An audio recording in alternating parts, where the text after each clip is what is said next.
আলহামদুলিল্লাহ। আসসালামু আলাইকুম। সকল প্রশংসা রব্বুল আলামিনের, যিনি আমাদের সৃষ্টি করেছেন।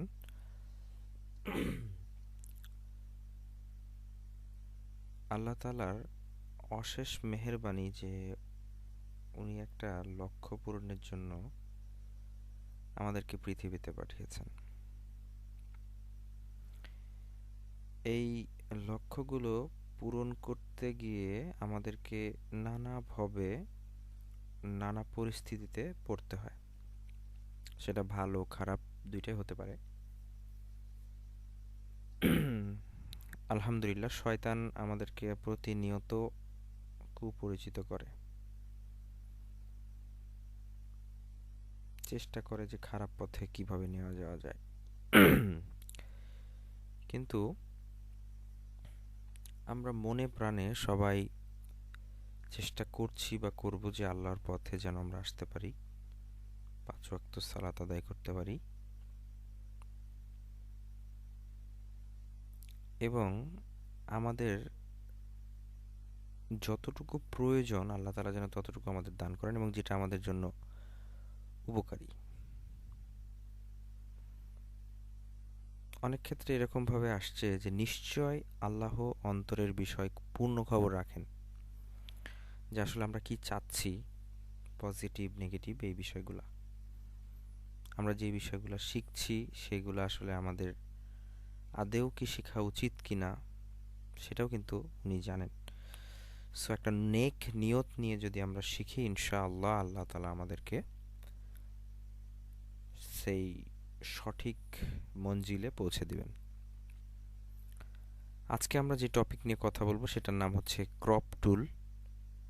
ক্রপ টুল সবাই ব্যবহার করেছেন মোবাইলে, খুব ইজি একটা অপশন, যেটা প্রেস করার সঙ্গে সঙ্গে ক্রপের যে অপশনগুলা, অর্থাৎ রিসাইজিং যে অপশনগুলো, এগুলো চলে আসে। আপনি ছোট বড় করতে পারবেন।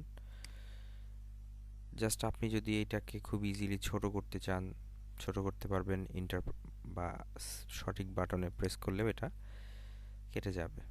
তবে যারা ফটোগ্রাফি করেন তারা কিছু রেশিও মেনটেন করে ক্রপ করে থাকেন। যেমন এখানে সেই অপশনগুলো দেওয়া আছে। যেমন আমি যদি রেশিও মেনটেন করি তাহলে সে কোনো না কোনো রেশিও অনুযায়ী আসবে। আবার যদি আমি ওয়াইড এবং হাইটকে মেনটেন করি তাহলে ওয়াইড এবং হাইটকে মেনটেন করে আসবে। তো আপনাদেরকে খেয়াল রাখতে হবে যে আসলে আপনি যেই কাজটা চাচ্ছেন সেটা আসলে কোন পর্যায়ের কাজ। একজন ফটোগ্রাফার হিসেবে আপনি যদি কাজটা করতে চান তাহলে আপনাকে এই বিষয়গুলোকে পড়াশোনা করতে হবে। যেমন স্কোয়ার সাইজ কি, 4/5, 10:8 বা 8:10 বা ফন্ট ইমেজ, এগুলো নিয়ে আপনাকে পড়তে হবে।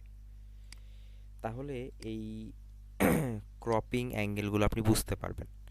তো আসলে এইগুলা আলাদাভাবে না রিসার্চ করলে আপনি বুঝতে পারবেন না যে আমার একটা কথাতে বা আমার একটা বলাতে আপনার ভেতরে এটা আসবে না। তো বাই ডিফল্ট আমরা একেবারে বেসিক লেভেল থেকে যেহেতু শুরু করছি, তাই আমরা একটা রেশিও থেকে আমাদের যে ওয়াইড এবং হাইট সেটা থেকে আমরা শুরু করব। যে ততটুকু আমাদের প্রয়োজন হয় ততটুকু আমরা কেটে নিতে পারি। কিবোর্ডে এন্টার প্রেস করলে সেটুকু কেটে যায়। এখন প্রশ্ন হচ্ছে যে আমি যতটুকু কেটেছি, ক্লায়েন্ট আমাকে বলেছে যে এতটুকু তার পছন্দ হয়নি, সে আবার আগের ন্যায় ফেরত চাই। সেক্ষেত্রে আপনি যদি এটার উপরে আবার প্রেস করেন তাহলে দেখেন কোনোভাবেই বাকিটার ফেরত আসছে না, মানে এটা ডিলিট হয়ে গেছে। কেন? কারণ আপনি যখন এটা প্রেস করেছিলেন তখন আপনার এখানে ডিলিট ক্রপ পিক্সেল লেখা ছিল। এটা যদি আপনি তুলে দিয়ে এটা করতেন তাহলে আপনি যতবারই ক্রপ করতেন, লাইক ধরেন আমাদের যে ইমেজটা আছে এখানে আপনারা দেখতে পাচ্ছেন যে এটা এখন রেশিও মেনটেন করে আসছে, মানে চারিদিকে প্রপোর্শনালি আসছে। কিন্তু আমি চাচ্ছি যে এটা আসলে আমার ইচ্ছা মতো আসবে। তখন আমি কি করব? এটা দিয়ে দিলে রেশিও মেনটেন করে আসবে। আবার খেয়াল করেন, হাইট এবং ওয়াইট এবং রেজুলেশন মেনটেন করে দিলে আপনি জাস্ট যেখানে ইচ্ছা, আপনি যদি এতটুকু বড় করতে চান, এতটুকু ছোট করতে চান, আপনি কিন্তু পারছেন। তবে আপনাকে এইগুলা ক্লিয়ার রাখতে হবে, এগুলাতে ক্লিয়ার রাখতে হবে, তাহলে এইটা আপনি কাস্টমাইজ করতে পারবেন। আদারওয়াইজ প্রপোর্শনালি বাড়বে। তো তো যাই হোক, আপনি যখন এটা নিচ্ছেন তখন আপনাকে অবশ্যই ডিলিট ক্রপ পিক্সেল তুলে দিতে হবে। তাহলে হবে কি, আপনি যদি ক্রপ করে ফেলেন তাহলে ওইটার উপরে আবার ক্রপ টুল দিয়ে ড্র্যাগ করলে আপনি বাকি অংশগুলো আবার পেয়ে যাবেন ফেরত। এইটা আপনাকে মাথায় রাখতে হবে, এইটা একটা ক্রিটিক্যাল প্রসেস। দেন আরেকটা প্রসেস হচ্ছে, ছবিকে আপনি ইচ্ছা করলে আপনি স্ট্রেট করতে পারবেন। দেখেন এই ছবিটা এখান থেকে পাহাড়টা বড় হইতে হইতে এখানে যে আবার একটু উঁচা হয়ে গেছে। সো আমি কিবোর্ডে কন্ট্রোল আর প্রেস করলে রুলার আসে, আবার আর প্রেস করলে রুলার চলে যায়। রুলার দ্যাটস মিন স্কেল, এটা দিয়ে আপনি টান দিলে দেখতে পারবেন ছবিটা এই পর্যন্ত গ্যাপ আছে, এটা এটা হচ্ছে স্ট্রেট। তো আপনি যদি মনে করেন যে ছবিটাকে আপনি আরেকটু বাঁকা বা আরেকটু সোজা করবেন, তাহলে কিন্তু আপনি ক্রপ টুল নিয়ে এই যে স্ট্রেটেন এখানে আছে এটা দিয়ে ধরে এখান থেকে আপনি যেদিক বরাবর টান দিবেন, যদি এরকম বরাবর টান দেন তাহলে ছবিটা দেখেন ওই বরাবর বাঁকা হয়ে যাবে। হ্যাভ এ লুক, ছবিটা বাঁকা হয়ে যাবে। দেন আপনি ওকে প্রেস করলে ছবিটা আপনি এরকমভাবে ক্রপলি দেখতে পারবেন, একটু এদিকে ডাউন আছে। তো আশা করছি আপনারা বিষয়টা বুঝতে পারছেন। এরপরে কিছু অপশন দেওয়া আছে, যেটা হচ্ছে rule of thirds, grid, diagonal, triangle, golden ratio. এগুলোকে বলে ফোকাসিং পয়েন্ট ইমেজ। অর্থাৎ আপনি যখন কোনো সাবজেক্ট নিয়ে কাজ করেন, যেমন ধরেন এখানে যে মাহতারাম সিস্টার বসে আছেন, সেখানে যদি আপনি ক্রপ করতে চান এখান থেকে গ্রিড দিয়ে, তাহলে আপনি খেয়াল করেন আপনি যদি এভাবে টান দেন তাহলে অনেকগুলো গ্রিড আসছে, যেটা আপনাকে আইডেন্টিফাই করছে যে এর ভিতরে অনেকগুলো অবজেক্ট, যেগুলো আপনার সবই দরকার। কিন্তু রুল অফ থার্ড দিলে কিন্তু সেটা না। আপনার রুলস অফ থার্ড দিলে 1 2 3 1 2 3, অর্থাৎ আপনি যে দিক থেকে শুরু করেন না কেন, আপনি যদি এই মহাতারামকে অ্যাডজাস্ট করতে চান তাহলে আপনি এই 1 2 3 অর্থাৎ ওপরের 1 2 3 থেকে দেখেন মহাতারাম আছেন এখানে, বাকিগুলো কিন্তু অবজেক্ট অবজেক্ট অবজেক্ট। তার মানে আপনি যেখানে রাখবেন, আপনি যদি ছবিটাকে এই পজিশনে রাখেন তাহলে দেখেন এইখানে যেই রুলস অফ থার্ড আছে ছবিটা এর মধ্যে পড়ে গেছে। আপনি ছবিটাকে যদি এই পাশে নিয়ে এসে রাখেন তাও কিন্তু এই পাশের রুলস অফ থার্ডে আমাদের সিস্টার পড়ে গেছেন। তার মানে এটা একটা কনসেপ্ট যে রুলস অফ, যারা আবারও বলি যারা ক্যামেরা দিয়ে ছবি তোলেন তারা এটা আরও ভালো ডিটেলস জানবেন। যদি ক্যামেরা দিয়ে ছবি তোলা না জানেন, এটা নিয়ে পড়াশোনা করতে হবে। তারপরে দেখেন এখানে আছে আরেকটা গোল্ডেন রেশিও। আপনি যদি এটাকে এইভাবে টান দেন তাহলে দেখেন ছবিটার, আপনি একটু ভালো করে খেয়াল, এইখান থেকে রেশিও স্টার্ট হয়েছে। এবং আপনি খেয়াল করেন, মানে আমি যে ছবিটা নিয়েছি এই ছবিটা আসলে সব কিছু মেনটেন করা আছে, এটা আমি বোঝাচ্ছি। দেখেন গোল্ডেন রেশিওটা এখান থেকে শুরু করে এই দিক দিয়ে যখনই গেছে এই পর্যন্ত শেষ হয়েছে, আমাদের মহাতারাম কিন্তু এর মধ্যেই আছেন। তো এই জায়গাতে কিছু নাই, এই জায়গাতে কিছু নাই, এইটুকু হচ্ছে সাবজেক্ট। তার মানে আপনাকে বুঝতে হবে যে রুলস অফ থার্ডের মধ্যেও এই ছবিটা পড়েছে। এখানে আপনি যদি আসেন ট্রায়াঙ্গেলে, তাও দেখেন এই ছবিটা ট্রায়াঙ্গেলে ওপরের পার্টটুকু ট্রায়াঙ্গেলের একটা পার্ট, নিচের পার্টটুকু, দুইটাতেই সাবজেক্ট মেনটেন করছে, কিন্তু এইটা এবং এইটাতে অবজেক্ট মেনটেন করছে। তার মানে এগুলো সম্পর্কে আপনাকে পড়তে হবে, না পড়লে আপনি কিন্তু এগুলো বুঝতে পারবেন না যে আসলে এগুলো কিভাবে তোলা হয়েছে, কিভাবে ছবিগুলো কাজ করছে। তো কেউ যদি বলে যে এগুলোর মধ্যে কোনটা বেস্ট, আমি বলবো যে রুলস অফ থার্ড, যদিও আমরা জানি না এই জন্য। কিন্তু আমরা যদি এটা সম্পর্কে ভালোভাবে জানি তাহলে কিন্তু এগুলো আমরা ব্যবহার করতে পারবো, যে আসলে কোথায় কোথায় নিয়ে আমাদেরকে এই গ্রিডটা ব্যবহার করা যায়। আশা করি আপনারা এই বিষয়টা নিয়ে বুঝতে পারছেন। তারপরে যে ব্যাপারটা আছে সেটা হচ্ছে ডিলিট ক্রপ পিক্সেল। বলেছি সেটিংসের ব্যাপারটা এখনই দরকার নাই, আমাদের এখানে হচ্ছে content array move tool. What is this, এটা কি? তো কন্টেন্ট অ্যারে মুভ টুল হচ্ছে অনেক সময় ছবির যেই ফ্রেমটা আছে সেটা আমাদের অনেক ক্ষেত্রে বড় করা লাগে। তো আমরা জাস্ট এটাকে যদি ফ্রেমটাকে এইভাবে বড় করতে যাই তাহলে কিন্তু একেবারে এই পর্যন্ত আসে, মানে ফাইনালি আর এর উপরে কিন্তু আর নাই, এই যে দেখেন এর উপরে আর নাই। কিন্তু হঠাৎ করে আমাকে ক্লায়েন্ট বলতেছে যে যতটুকু ফ্রেম আছে তার থেকে বড় ফ্রেমে ছবিটা লাগবে, মানে এত বড় লাগবে। কিন্তু এত বড় দিলে আপনি এই ছবিটা পাবেন কোথায়? কপি করে করে নিতে হবে। কিন্তু আপনাকে সফটওয়্যার আপনাকে এই সুবিধাটা দিবে যদি আপনি কন্টেন্ট অ্যারেতে ক্লিক করে রাখেন। দেন আপনি যদি উপরের দিকে টান দেন এবং সরি, উচ্চারণে গরমিল হয়ে যাচ্ছে, মাফ করবেন। যদি ওকেতে ক্লিক করেন তাহলে এটা সুন্দর দেখবেন যে অটোমেটিক্যালি ওপরে স্কাইটা সে আপনাকে রেডি করে দিচ্ছে, আপনাকে নতুনভাবে ওখানে কোনো প্রসেস মেনটেন করতে হচ্ছে না। একটু সময় নেবে, যাদের পিসির ভালো কনফিগারেশন তাদের এই সময়টুকু নিবে না।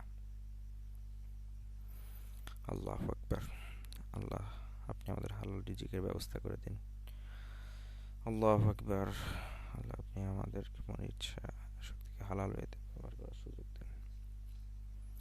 আল্লাহু আকবার। সুবহানাল্লাহ। আলহামদুলিল্লাহ।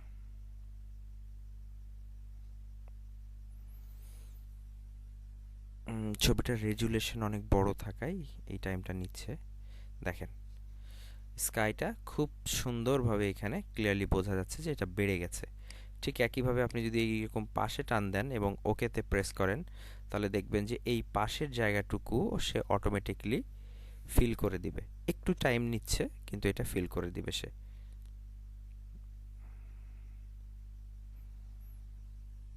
দেখেন, সুন্দর এটা চলে আসছে। কিন্তু যেটা হয়েছে খেয়াল করেন যে এই জায়গা থেকে দেখেন এটা ভালো নাই, সে এই জায়গা থেকে এগুলাকে কপি কপি করে নিয়েছে। রেজাল্ট যে খুব বেশি ভালো তা কিন্তু না। দেখেন এখান থেকে এখানে একটা ব্রিজ ছিল সম্ভবত, এই ব্রিজটা দেখেন 3টা হয়ে গেছে। তার মানে এটার রেজাল্ট কিন্তু খুব একটা ভালো না। এই যে দেখেন এটা কপি হয়ে গেছে, এইটা কপি হয়ে গেছে। তার মানে একই জিনিস 3টা কপি হয়েছে বা 2টা কপি হয়েছে। তার মানে সবসময় যেটা রেজাল্ট ভালো দিবে সেটা আশা করা যাবে না, তবে এই কাজটা সে করে থাকে। আলহামদুলিল্লাহ, আমরা ক্রপ টুলের যতটুকু শেখার দরকার শিখে গেছি। এবার আসছে পার্সপেক্টিভ ক্রপ টুল। পার্সপেক্টিভ ক্রপ টুলের কাজ হচ্ছে যে আপনি যখন কোনো অবজেক্ট পার্সপেক্টিভ অ্যাঙ্গেলে থাকবে সেটা যদি সোজা করে দেখতে চান, দেখেন এইখানে বইটা খুব সহজে পড়া যাচ্ছে, প্রত্যেকটা ওয়ার্ড পড়া যাচ্ছে, কারণ রেজুলেশন খুবই ভালো। কিন্তু এইটা আপনি চাচ্ছেন যে প্রিন্ট করাইতে, আপনি প্রিন্ট করে বাসায় ব্যবহার করবেন, কোথাও ইউজ করবেন, তখন এরকম পার্সপেক্টিভ রাখলে তো ভালো লাগবে না। তাই আপনি পার্সপেক্টিভ ক্রপ টুলের মাধ্যমে এটাকে সোজা করে জাস্ট এইভাবে পেজটাকে এইভাবে এইভাবে সোজা করে আপনি ইউজ করতে পারবেন। এখানে দেওয়ার পরে জাস্ট এইগুলোকে অ্যাডজাস্ট করে নেবেন। ওকে, দেন ওকেতে প্রেস করবেন বা এন্টার।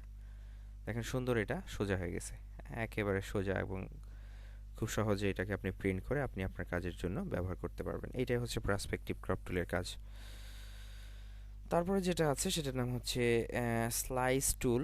স্লাইস টুলের কাজ হচ্ছে যদি আপনি কোনো অবজেক্টকে ইন্ডিভিজুয়ালি, যেমন ধরেন আমি চাচ্ছি যে এখান থেকে এইটুকু আলাদাভাবে সেভ হবে, এইটুকু আলাদা সেভ হবে, ওনার ফেসটুকু আলাদা সেভ হবে, ওনার এই বালিশটুকু আলাদা সেভ হবে, অর্থাৎ প্রত্যেকটা অবজেক্টকে আপনি আলাদা আলাদা সেভ করতে চাচ্ছেন, তাহলে আপনাকে স্লাইস টুল ব্যবহার করতে হবে। এবং আপনি যদি কোনো অবজেক্টকে নড়াতে চান যে না এটা একটু বামে সরবে, তাহলে আপনি এটা দিয়ে স্লাইস সিলেকশন টুল দিয়ে সরাতে পারেন।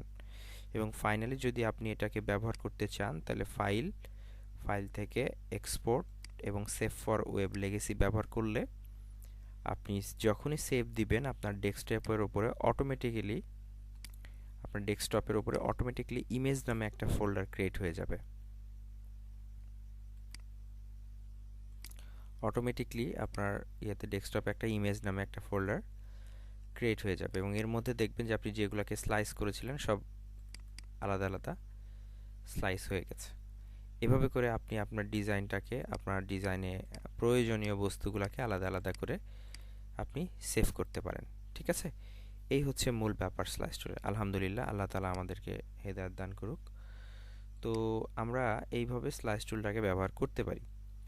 তো মোটামুটি আমরা যতটুকু শিখেছি ক্রপ টুলের ব্যাপারটা, আশা করছি যে আপনারা পারবেন এবং এভাবে আপনারা বাসায় প্র্যাকটিস করবেন। সকলকে অসংখ্য ধন্যবাদ। আমি ভুল করি, আমাকে মাফ করে দিবেন। আসসালামু আলাইকুম।